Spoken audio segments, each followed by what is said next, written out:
Lideri i Nisma për Kosovën, Fatmir Limaj, mendon se gjatë vitit pas zgjedhjeve nacionale kryeministri i vendit do të jetë nga opozita.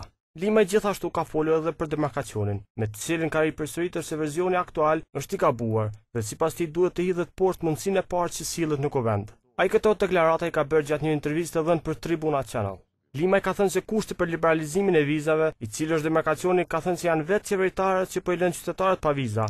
Ja, gabim është qasja. Në fakt, Kosova po lë pa vizë qeveria e Kosovës, e cila për shkak të sjelljes papërgjeshme dhe për shkak të futjes në obligimin e marrëveshjet të këqija.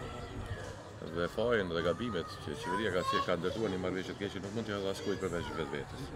Qeveria po na fton të bëhemi pjesë të keqes, por ne nuk jemi të interesuar dhe nuk do të bëhemi pjesë të keqes.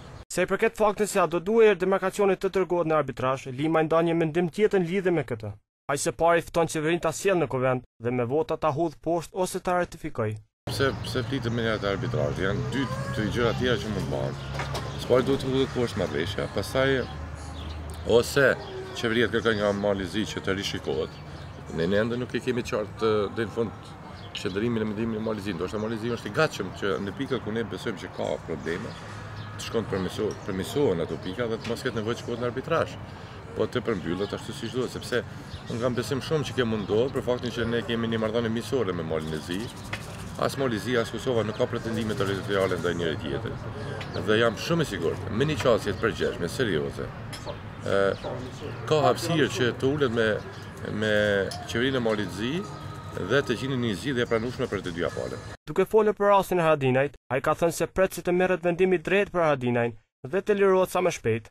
Limaj e ka quajtur skandaloz rastin e Haradinajt dhe për këtë vlerëson se nuk është bërë aq sa duhet nga institucionet vendore që Haradinaj të lirohet. Ne presim që Haradinaj lirohet sa më shpejt. Vërtet kjo që kanë duhet me ta në shtetë për të s'po flas për çka.